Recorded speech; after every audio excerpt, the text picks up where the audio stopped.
Esse vídeo eu pretendo fazer aqui um vídeo um pouco diferente da maioria dos vídeos que eu tenho feito, porque eu pretendo contar algumas aventuras ou peripécias minhas, principalmente esta peripécia que foi quando eu fui a San Diego, gente. Eu resolvi ir a San Diego exatamente no dia da Segunda Guerra do Golfo, onde os Estados Unidos estavam invadindo o Iraque. O primeiro dia de invasão de Iraque, o maluco aqui, sem juízo nenhum, resolve pegar um avião e ir para os Estados Unidos. Aí vocês podem imaginar a paranoia dos gringos. Nesse dia, os voos estavam completamente vazios. Para você ter uma ideia, o medo de uma ação terrorista foi muito grande. E o burro aqui resolveu então ir para San Diego a trabalho.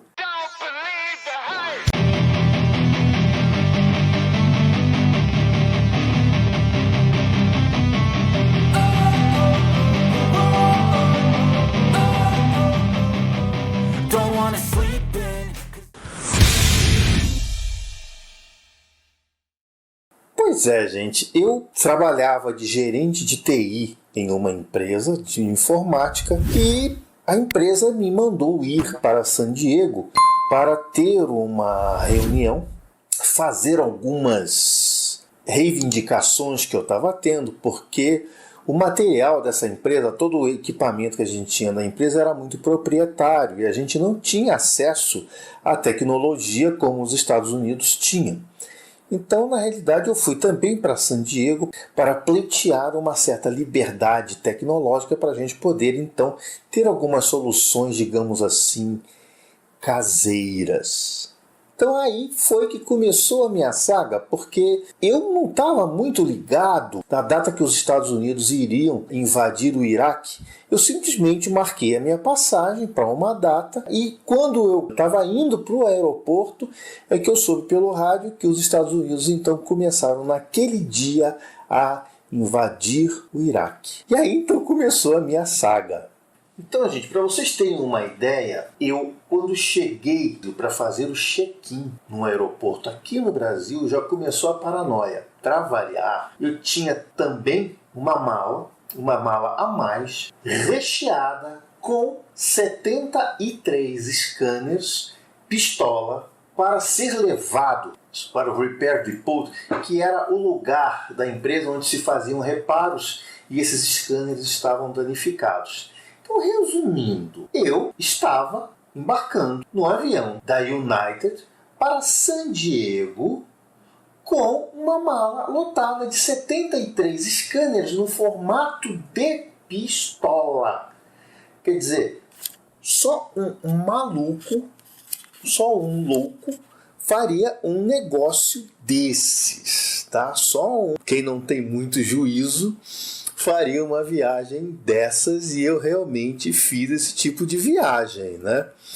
Bom, ao chegar nos Estados Unidos, aí começou a confusão, porque quando eu entrei, né, para fazer aqui a minha entrada nos Estados Unidos, eu mostrei toda a documentação, que eu iria para uma empresa fazer uma reunião e tudo mais, que iria levar uns 73 scanners para fazer reparo. Olha, gente, me levaram para aquela tal salinha, me fizeram aqui uma série de indagações, todas as pessoas achando que eu era parecido com Bin Laden. Notem o seguinte, isso foi em 2003, né?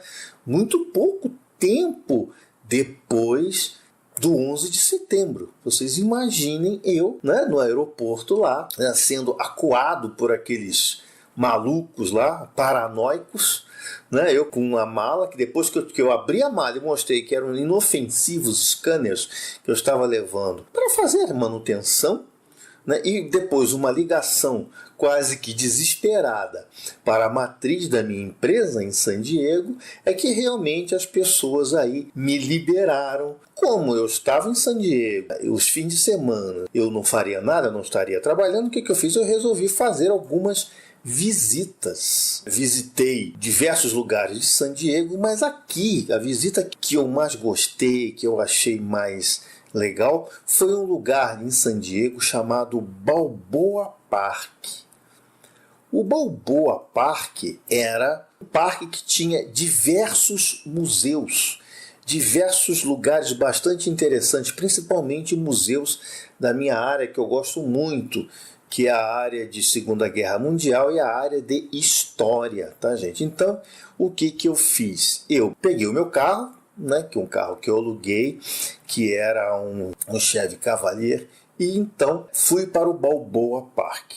Ao chegar ao Balboa Park, a primeira coisa que eu vi que era bastante interessante era uma banda tocando aquelas músicas patrióticas americanas, né, de Sousa, Starry Stripes, né, aquelas músicas bem...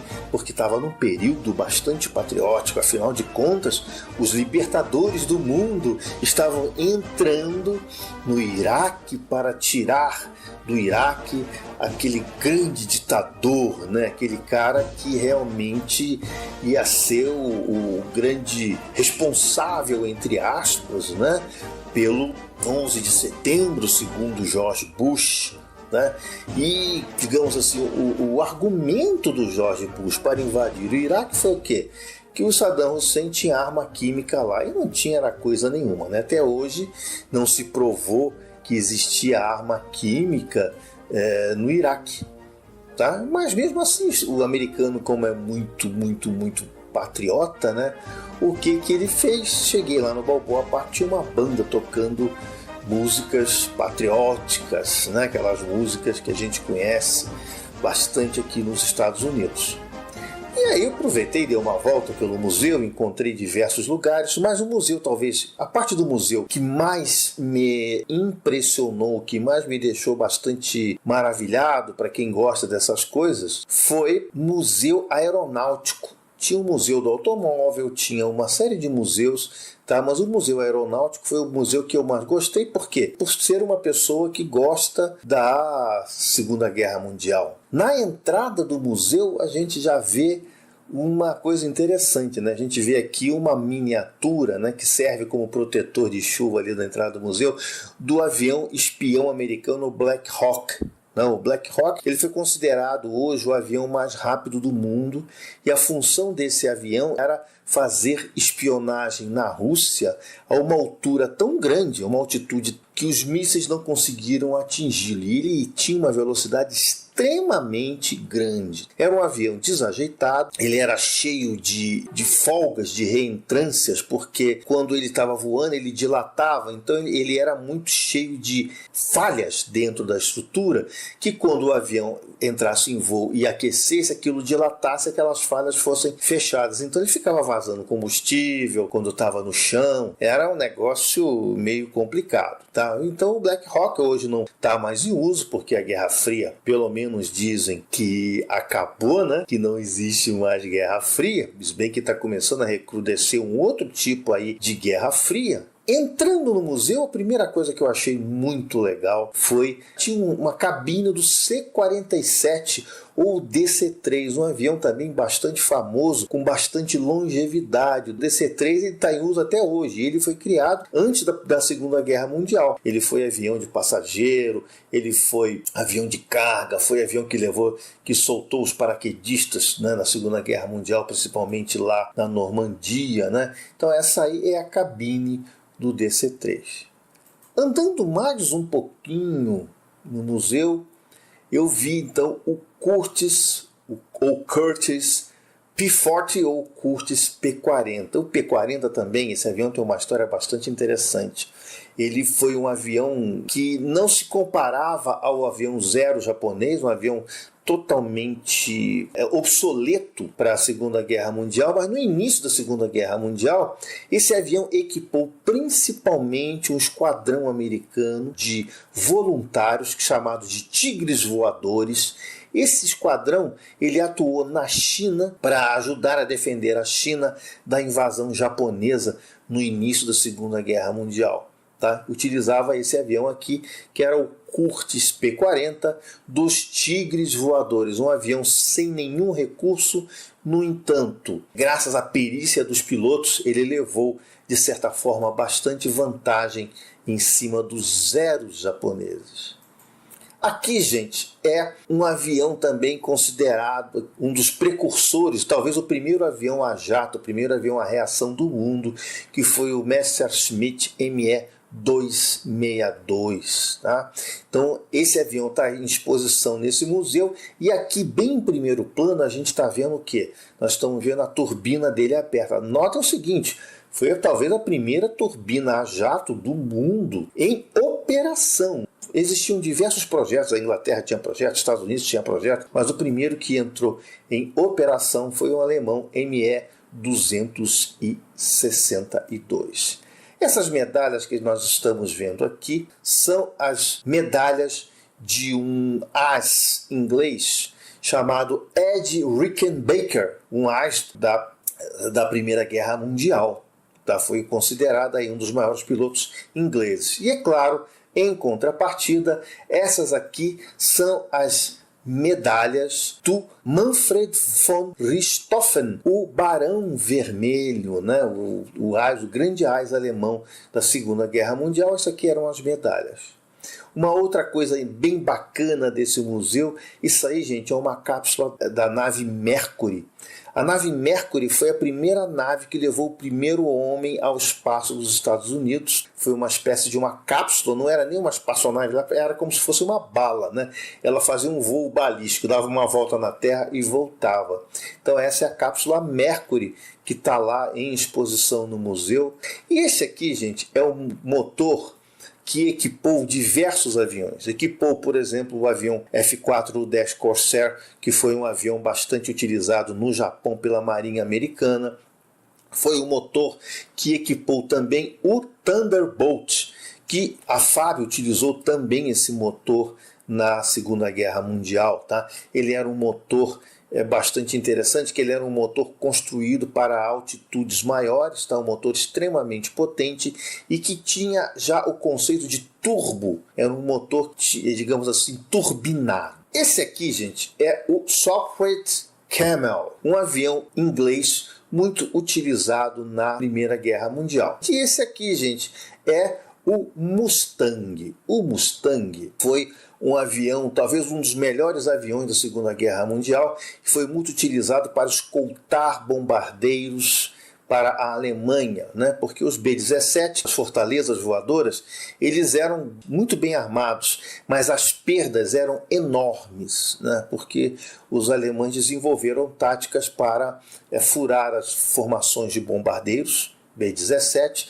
e então os americanos não tinham aviões de caça com autonomia suficiente para acompanhar os bombardeiros. Foi criado o Mustang, que era um avião que realmente tinha bastante autonomia para escoltar os bombardeiros. Esse exemplar é um exemplar bastante interessante porque foi um exemplar que pertencia a um esquadrão de pilotos negros. Gente, nós estamos falando de 1943, 44, onde ainda havia um racismo muito grande nos Estados Unidos. A mulher do presidente Roosevelt, Eleanor Roosevelt, ficou enchendo o saco do Roosevelt para fazer um esquadrão só de negros, para dizer que os Estados Unidos não eram um país racista, afinal de contas, né, vamos dar a oportunidade aos negros. Foi criado então um esquadrão, tá, de negros, só de pilotos negros, com um avião com uma pintura vermelha bastante especial. Ele era vermelho na frente e vermelho na cauda, né? Era os de Tuskegee, que era o lugar que eles faziam o treinamento. Esse esquadrão foi considerado hoje o esquadrão mais condecorado por bravura da Segunda Guerra Mundial. Tanto é que os pilotos de bombardeiro, quando viram que eram esses aviões vermelhos escoltando, eles ficavam bem mais tranquilos, porque realmente eram pilotos com uma bravura e uma perícia excepcional. E era um esquadrão composto apenas de negros, gente. Isso aqui é um exemplar de uma pedra trazida da Lua, gente. Tá? Isso é uma das coisas bastante legais, né? Tá dentro dessa redoma aí que é para proteger, para ninguém meter a mão, né? Mas é uma pedra trazida da Lua, tá? Diretamente da superfície da Lua. Bacana, né? Esse avião que vocês estão vendo aqui é o Spirit of St. Louis, o avião que fez a primeira travessia do Atlântico Norte, feita por Charles Lindbergh. Tudo isso que eu estou falando, gente, eu não vou ficar explicando muito, vocês podem pesquisar aí na internet, tá? Então é um avião pilotado por Charles Lindbergh. Charles Lindbergh, depois ele teve diversos problemas, né? Teve um filho que foi raptado. Então, baseado nisso tudo, aí foi feita a criação do FBI. Esse aqui é um Supermarine Spitfire. O Spitfire, gente, ele foi a espinha dorsal da RAF, principalmente durante a Batalha da Inglaterra, junto com o Hawker Hurricane, dois aviões bastante interessantes, tá? Eles foram, então, os aviões pilotados pelos pilotos ingleses para se defender do bombardeio alemão durante aí a Segunda Guerra Mundial. Esta é uma turbina do avião que eu acho mais bacana, mais legal, que é o A-10 Thunderbolt. O Thunderbolt, gente, ele é um avião, um ataque feito ao solo, mas muito efetivo quando você tinha superioridade aérea, né? Porque ele não era efetivo no dogfight ou na luta contra outros aviões. Ele era um avião feito para ataque na terra, tá? Um dos aviões mais bacanas, o que eu acho assim que eu achei de design bem mais legal, tá? Um avião que foi retirado de batalha, está sendo retirado e substituído pelos nossos tucanos, gente. Os tucanos nossos talvez vão substituir o A-10 simplesmente pelo fato de que os tucanos são mais econômicos, tá? Uma hora de voo de um A-10 é extremamente cara. O nosso tucano faz a mesma coisa, porém de forma mais barata. Gente, isso aqui foi uma coisa muito bacana. Eu estava visitando um museu da Segunda Guerra Mundial. E neste museu da Segunda Guerra Mundial estavam ali reunidos, notem que a gente estava numa época em que os Estados Unidos estavam entrando no Iraque e o patriotismo americano estava ali em alta, né? Então eu fui visitar esse museu americano da Segunda Guerra Mundial, com diversos artefatos da Segunda Guerra Mundial, e ali dentro do museu existiam diversos veteranos de guerra. Veteranos de todas as guerras, veterano da Segunda Guerra, veterano do Vietnã, veterano da Primeira Guerra do Golfo. E eu comecei a bater papo com os veteranos, que eu estava ali, né, como se fosse um pinto no lixo, né? Eu estava ali vendo a história aparecer na minha frente. E uma coisa interessante foi um veterano que eu conheci, que é esse da foto. Esse veterano, ele falou uma coisa interessante. Falou assim: poxa, Ailton, você é do Brasil? Eu falei: sou do Brasil. Eu quase conheci o seu país. Como? Porque em 1964 eu estava no grupo de fuzileiros navais cuja missão seria invadir o Brasil. Gente, se eu tivesse um gravador, se eu tivesse naquela época a esperteza de colher o depoimento desse veterano, ia ser um negócio interessante, pois iria alimentar muita polêmica. Por que polêmica? A gente sabe que em 1964 o exército brasileiro estava relutante em tomar o poder do Brasil. Nós tínhamos o quê? Nós tínhamos o presidente João Goulart, que tinha tendências, segundo afirmavam, tendências de esquerda, e o Brasil tinha, então, o grande perigo de se transformar numa segunda Cuba. Gente, isso aí é bem discutido.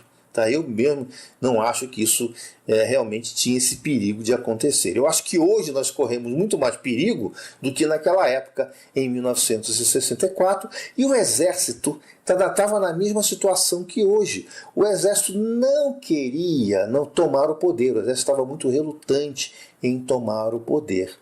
E naquela época, os Estados Unidos tinham interesse que o Brasil não fosse uma Cuba, ao contrário de hoje, que os Estados Unidos estão cagando e andando, né, gente? Mas naquela época o Brasil tinha bastante interesse que o Brasil realmente se alinhasse aos Estados Unidos, né? Ele já tinha uma Cuba no quintal dele, ter outra. Né? Então o que os Estados Unidos fizeram? Chegaram para o Brasil e falaram assim, olha, nós estamos com uma frota, essa frota está aqui no litoral brasileiro, se vocês não entrarem, não tomarem o poder do Brasil, então nós vamos tomar. Essa operação, né, segundo documentos secretos que hoje já foram abertos, chamava-se Operação Brother Sam. Era uma operação que muita gente diz que não existiu, que muita gente fala que isso é conversa fiada. Gente, eu realmente não vou ficar aqui discutindo se houve ou se não houve. O que eu posso afirmar para vocês é que eu conheci um veterano de guerra, veterano dessa foto aí, que afirmou estar nesta operação. E infelizmente o burro aqui não tirou, não gravou, não pegou nenhum depoimento dele. Tá? Não estava preparado, não tinha gravador, não tinha nada. Então, continuando ali a percorrer ali o parque, eu conheci um teatro bastante interessante, que era o Teatro Balboa, né?